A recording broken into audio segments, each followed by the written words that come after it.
It snowed here, so as it snowed, I got a little bit of time off work, and as a result, I can catch up with a few projects, and one of which is to do a video on this, an update video on this, which is my Rovan Q Baja that I got from Rcmodelz. Now, it's quite a long, convoluted story, really, what's gone on with this. So I'll show you quickly a little bit of the car here. Now, I did do an unboxing video of this, and in that I showed a few little things that I immediately changed. I put the FID pull start on, outer wears, the usual stuff. I have since put this Turtle Racing shock brace on the front, and I put a couple of cable ties here on the back just to lift the tank slightly away from the fuel, the exhaust, sorry, the hot exhaust, because it's quite a tight gap there. But yeah, that's kind of really all I did, I suppose. And took the body off. I took the body off because I didn't like the body. I have run the car, but I haven't yet put any running videos out. I will do that at some point, take some film of it running to show you sort of the way it runs and so on. But as far as it goes, it's fun to use. It's a fun fifth scale. It's small, it wheelies, it's easy to handle, it's easy to get around and move, and that's why I wanted to get it. So as far as that goes, it's been good.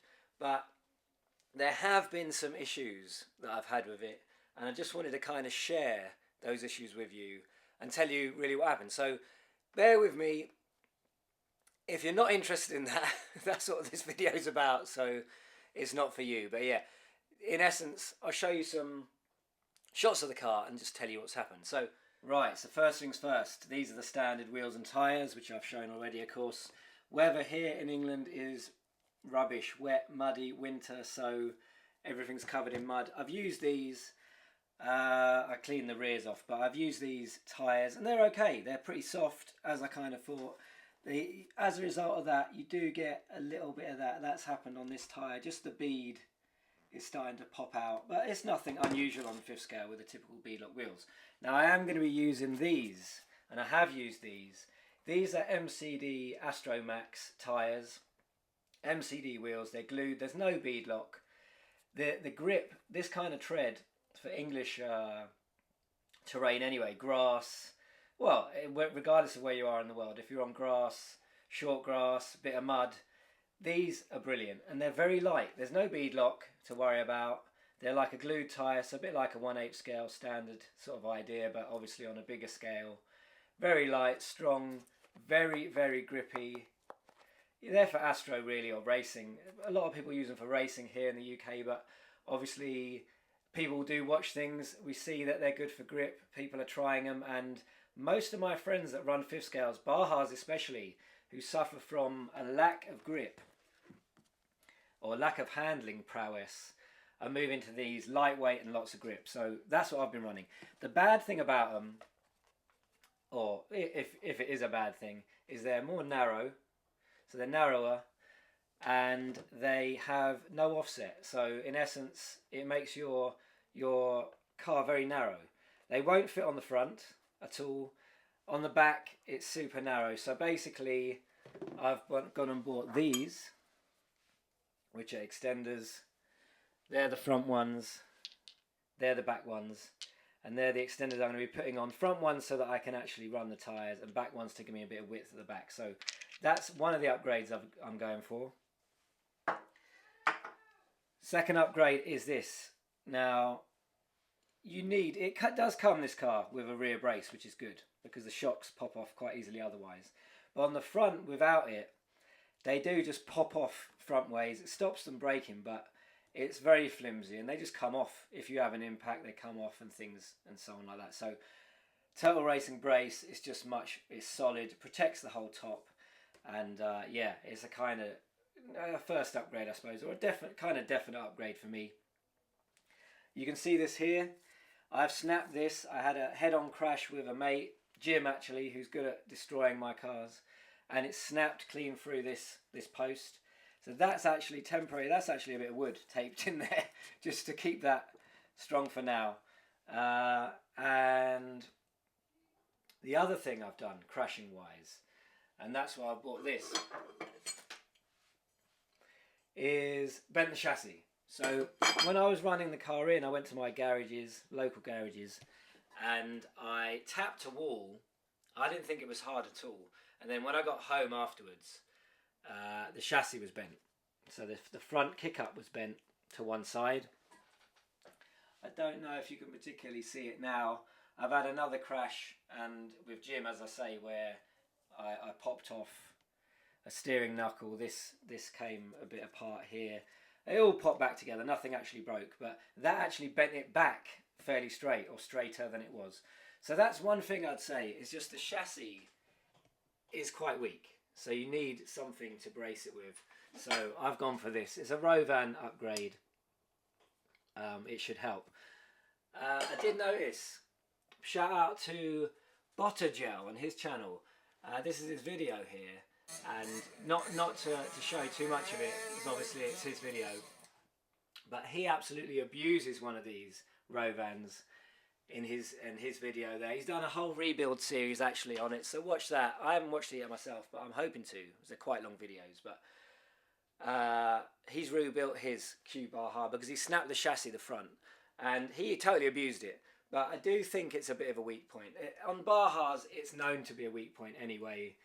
The kick-up area here, it's very thin, just there where it spreads out and goes wider, and that's a bit of a weak spot. So you need a brace for that, in my opinion. I've had no trouble with the tank, the fuel, or anything like that. But that begins the start of the problems I had, really. So when I got the car obviously running, I started it up. It started fine, no problems. I put on my kill switch, which is a switchblade kill switch, and as soon as I revved the car up, it cut out. So I messed about changing all sorts of things, taking the kill switch off, swapping it with another kill switch, generally messing around, checking all my wiring and all that kind of thing, and scratching my head for quite a long time. In the end, after a bit of advice from Rcmodelz, which is great, they've been very useful, I changed the spark plug, and immediately the problem went away. So the standard spark plug that comes with these, you know, I've changed it for an NGK spark plug, but the standard spark plug, I suppose, to be fair, is a cheap spark plug. It hasn't got enough, it causes interference, let's say. So I don't know what it is to do with the cap or whatever, but it's not got the method of interference blocking on the standard spark plug was no good. And as soon as I revved the car up, it cut out. Change the spark plug, no problem. So be aware of that, as that took me at least a couple of hours of fiddling about, and then all it was the spark plug. So it's frustrating, obviously. Then, when I went to run the car, when I revved it up, it just bogged down. So I took the car out basically to run it with some mates, revved it up, and it kept bogging. And then as soon as I didn't touch the throttle, it would settle to an idle and it was perfectly happy. But the minute I revved it, it would bog down, so of course it wouldn't run. So my mates, you know, being persevering and having parts on them and tools and all that, I didn't want to bother with it, but they said, no, we'll change it. It sounds like a carb issue. They changed the carb to a 990 carb, and exactly the same problem. Fiddled about again for a few hours out in the field, out where we're bashing, and gave up. So, in essence,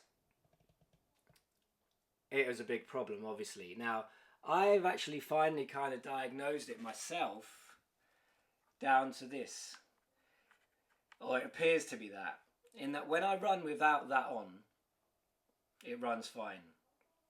As soon as I put that on, it won't rev. So that is the breather, the third line breather. So you've got 3 lines coming out of the tank, flow and return to the carb, and that's the breather for the tank itself, because you've got no breather in the cap, probably because of its location being at the back. When you're doing a wheelie, that's all the fuel's going to go back there. So they've put this breather valve here at the front on a line out of the tank, and basically it doesn't breathe enough, so it just strangulates the fuel flow. Now the problem I had was, no matter what I did after that, I don't know if my running in or my trying to use the car with that issue strangled it of fuel or whatever, but basically it seemed I lost compression and I had a problem with the engine. So Rcmodelz, again, very helpful. I sent the engine back, and they paid for that as well, actually, the postage to send it back. and they sent me out another engine. So, and you know, it's got a few little nicer bits on it, to be fair, you know, that they put on. They wanted me to obviously be happy with the car and all that, which I am, to be fair. I'm totally happy with it. So, but in the meantime, while they had the engine, I had an old 30.5cc engine from my Losi 5T, which of course now has the ALX 50cc engine in it. So I put that 30.5 in here, and that's what I've been running. So I've never run the 29 properly. I've only been running the 30.5, which is what's in there at the moment, as you can see from that sticker there. So that's just a KM engine. And yeah, all I can really say, other than these issues that I've had, is it's a great fun car to use. It's easy to handle, it's quite light, and yeah, that's why I bought it. I bought it because I wanted something light and easy to use. I would say from driving it that I'd probably change the servo on the throttle and brake to something faster and more powerful. I've got a Savox 1256, which I think I'm going to put in there. And the steering is a bit woolly, but I don't know if it's just Bajas. Do Bajas actually steer? Do they steer at all? Do they turn? Because, I don't know. I know it does wheelies, but even if you're on a neutral throttle, it just takes an age to turn. The turn in is bad. It wants to carry on, so in a straight line. So basically, I'm going to try and put in a different servo probably, but I'm not even saying that this servo's bad. It's the standard Rovan servo that comes on it. Maybe it's good, I don't know. There's a bit of play in the steering, you know, that's quite a bit in my opinion. But it seems to be on the actual spline of the servo, that play. Or there's a fair bit of going on under here before it even gets to the hub, so it could be something else. And I'm not happy with the rear shocks. They're stiff as anything, and the front shocks, well, you can't tell without wheels, but I think I showed in my unboxing video that they're pretty stiff, and generally the kind of feel, the action is not great in my opinion. But again, you can adjust that. What do you expect for the kind of money that you're paying with this car? So that's the update really. The only other thing, I lost a screw in running off this wheelie bar, so my wheelie wheel fell off. So be aware, this area, I've seen someone else do that. I think it's RC Tanks and Trucks has just got hold of this same car, and in running it in, you see his wheelie bar, his wheelie wheel just pops off. So again, it's an issue, vibration. Put some blue thread lock on here. I like the sound of it, it's loud, pipe's good. Yeah, that's I suppose about the size of it. The only other thing I did do when I was looking about taking the engine out is I totally rounded off that nut in there, the pinion gear nut. So I didn't even need to take that off because this plate comes straight off on that standard pinion, so I didn't need to take it off. But I did put a hex key on there to take it off and immediately rounded that off. So be aware of that. That's made out of cheese, that nut. So that's a bit annoying because obviously it's going to cause me issues in the future. Generally, it's a fun car. It's a little bit fiddly to work on, but that's Baja's, I think. I've crashed it quite a lot, as you can see. It's held up well to the abuse it's had. Get that front brace and I don't know, enjoy it really. I think it's a cheap, simple fifth scale just to get out there and have a bit of fun with, and that's totally what it's been as far as I'm concerned. Overall, I'm well pleased with it. For the money, I think it's very decent, and yeah, time for some upgrades. The next video you'll see of this, it'll have a few mods, as I've said, a front brace, the extenders, running these Astro Max tyres, and hopefully I'll get a decent bash video to show you how it runs. So yeah, take it easy guys, nice to talk to you, catch you in the next one, see ya.